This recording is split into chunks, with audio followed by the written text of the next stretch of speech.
Just another routine mission. Why do they always say that before a mission? Of course it's routine. You haven't done anything yet. It's everything that happens along the way. The choices you make, the paths you choose, that turn the routine into anything but. Of course, that's how it started.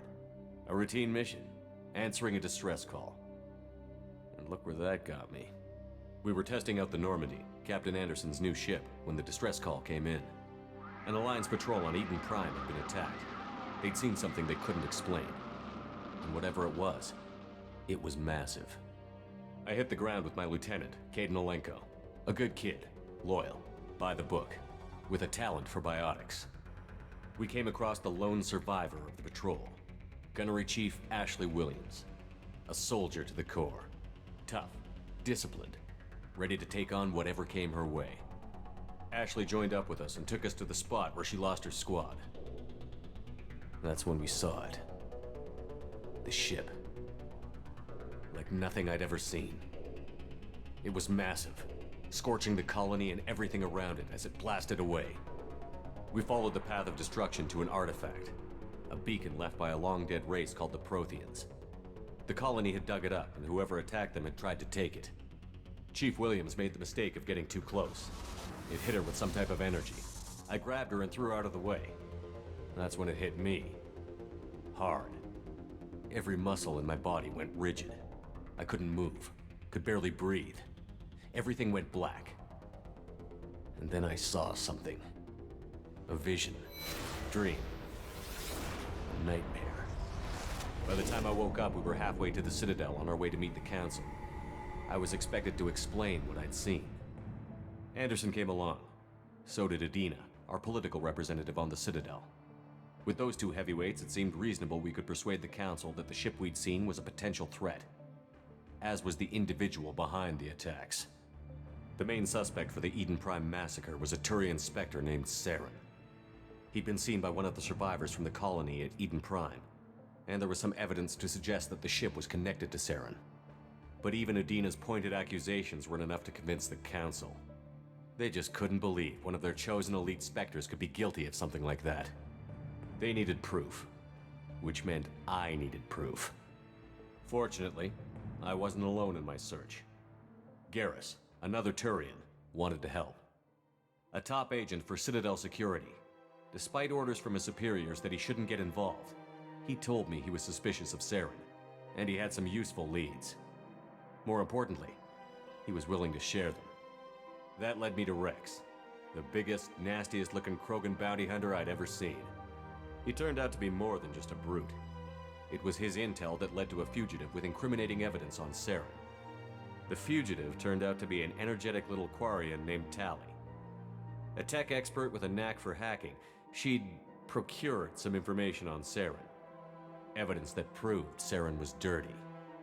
Tali's evidence proved that Saren was responsible for the massacre on Eden Prime, and that the immense warship we'd spotted was in fact Saren's flagship. But it went much further. Saren was trying to find a way to bring back a race of sentient machines from dark space. Machines allegedly responsible for cleansing the galaxy of all organic life. These Reapers were blamed for wiping out all life 50,000 years ago, including the Protheans, then disappearing back through the mass relays to dark space, leaving no trace they'd ever been. That explained why Saren was after the beacon, and it made some sense out of my visions. But not much else. We couldn't convince the Council that the Reapers were a threat, but they agreed Saren had to be stopped. They stripped him of his Spectre status and gave me the honor of becoming the first human Spectre. My first task? Bring down Saren. Anderson decided to stay behind, giving up his ship, the Normandy. He told me I would need it more than he would. He also pointed me in a direction. Liara, a Prothean expert, adept in biotics, and maybe most importantly, daughter of Benezia, Saren's top lieutenant. And like most Asari, as beautiful as she is intelligent, and born with a unique ability to meld with other species. Liara was able to help me decipher some of the vision the beacon had given me. Nothing concrete, but it gave me some clues. And a new appreciation for the Asari. Her technique for accessing my vision was unexpected, but not at all unpleasant. Ashley was a little concerned about the connection I shared with Liara. As commander, I knew either relationship had the potential to interfere with the mission. I told Ash I wasn't interested in Liara. I had my eyes on someone else. But we agreed we wouldn't let it get in the way of our mission. Finding Saren. Thanks to Liara's help, we had our next lead, Benezia. Saren had taken her to Novaria, where he'd enslaved a dangerous race of insect-like creatures, the Rachni. He ordered Benezia to use the same technique Liara had used on me to extract information from the Rachni Queen. The Queen's drones were everywhere, and they weren't happy. We had to fight through hundreds of them to get to Benezia. By the time we arrived, Saren was gone. With the information. I tried to reason with Benezia, but Saren had indoctrinated her. He had somehow acquired the ability to control people's actions and wills. Benezia wouldn't surrender, and Liara was forced to watch her mother die in her arms. And I was left with an angry, dangerous Rachni Queen to deal with. She claimed her drones would do no harm if I released her.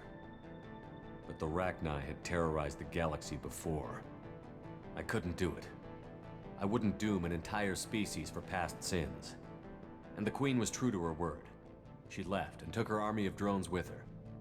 With Saren's top lieutenant dead, he was quickly running out of time and places to hide. I tracked him down at his base on Vermeer, but we soon learned it was more than a base of operations. It was a breeding ground. Saren was breeding an army of Krogan. He'd found a cure for the genophage, a disease inflicted on the Krogan to prevent them from breeding and taking over the galaxy. But the Krogan Saren was breeding were slaves, mindless beasts that obeyed Saren's will. I had to destroy the base, and all its research. Rex disagreed. Violently. Rex wanted the genophage cure for his people. I tried to convince him to help me destroy it, that these Krogan weren't real. But he wouldn't back down. Fortunately, Rex is smarter than he looks. He realized this wasn't the way to help his people, and that Saren was the real threat. When we finally got to the center of the base, I realized just how close Saren was to completing his plan. He was already in communication with the Reapers.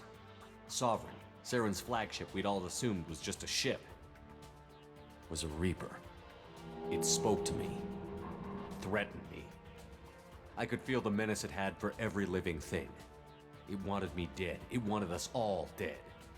And I knew it was capable of doing just that. What I couldn't understand was why Saren would help it. But there was no time to think about it. Sovereign knew where we were. We had to destroy the base and get the hell out. I split up my team in 2 squads, sending Ash with one and Caden with the other as a distraction. We had a nuke, and we planned to use it. Before we could detonate the bomb, Saren showed up. We fought. I stalled him to make time for my team. And in talking to him, I realized the truth. It wasn't Saren who was indoctrinating everyone. It was Sovereign. The Reaper. And Saren was in deeper than all of them. He tried to convince me he was still in control, said he found a way to reduce the Reaper's influence, but he was kidding himself. Or believing the lies Sovereign was telling him. Before I could convince him to stop, he ran, leaving me just seconds to extract my squad mates. I tried, but I wasn't fast enough. I could only save one of them. Caden was a good man, and a great soldier. But I had to choose, and I chose Ash. That was the last time Saren would slip away from me. I knew then, the next time we met, one of us would die. With my team mostly intact, we chased Saren and his army to Ilos, a long-lost planet that had once belonged to the Protheans. As we prepared for what we knew would be a desperate fight, I spoke to my crew. We were just one ship, against Saren's growing army. I assured them all that despite the odds, we could defeat him. But Ash saw through my words. She knew I was hurting after Caden's death. She could sense my doubts. We both knew this mission could be our last. Until that moment, we'd put our feelings aside for the sake of that mission. But why wait? We gave in to each other, and it was perfect. While it lasted. We arrived on Ilos, close behind Saren. Once on the planet, we discovered a Prothean databank that helped me put the final pieces of my vision together. The Reapers had come 50,000 years ago. and every 50,000 years before that, each time purging the galaxy of life. The Protheans had fought and died, like every species before them. But a few survived long enough to leave a parting gift. The Protheans had discovered that the Citadel was the key to controlling the mass relays. By sabotaging the Citadel, they found a way to close the relays to dark space, slowing the Reapers' return, giving us the time we needed to find a solution to stop the Reapers once and for all. Saren knew this. He was leading his army to take control of the Citadel and re-establish the relays to dark space, bringing the waiting Reapers here to destroy us all. We followed him to the Citadel. It was intact, but heavily damaged. He had caught the Council fleets by surprise, and they were only now regrouping. And with Sovereign as his flagship, there was little hope the fleets could counterattack with enough strength to take back the Citadel. But Saren was done running, and I was done chasing him. As the Alliance and Citadel fleets battled Saren's army outside, I cornered the Turian bastard in the Citadel tower and confronted him. He died believing that the Reapers would save him. As I fought to regain control of the Citadel, the Council's flagship, the Destiny Ascension, fell under attack. Despite Saren's death, Sovereign and Saren's army continued to fight. The Council was aboard the Destiny Ascension, and they were requesting assistance. But I knew in order to help them, I would have to put our Human Alliance fleet in jeopardy. The Council had to be saved. They represented the hearts and minds of the galactic community. Without them, the fleets would be in disarray. Even with the Citadel back in my control, Saren defeated, and the Normandy leading the combined galactic fleet, the battle against Sovereign, a single Reaper, was relentless. It took the combined fleets of humanity and the other races, but in the end, Sovereign fell. But the costs were immense. While humanity's efforts in the war earned us our first seat on the Council, it was a hollow victory. The Reapers were still out there. I knew the fight was far from over, but as the one who'd led the fight against Saren, I was given new responsibilities. The choice of humanity's first counselor was left for me to decide.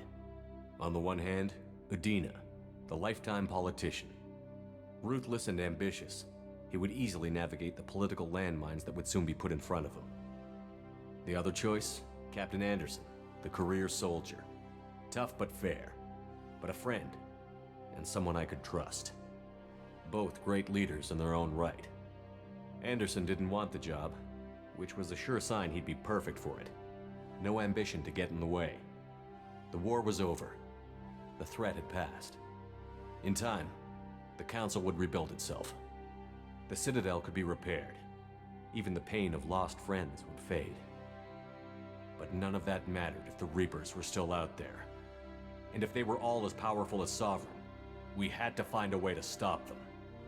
I had to find a way. I gathered my crew, took my ship, and went in search of answers. Officially, the Council would only say I was assigned to cleanup duty, rooting out any remnants of Saren's army. Just another routine mission.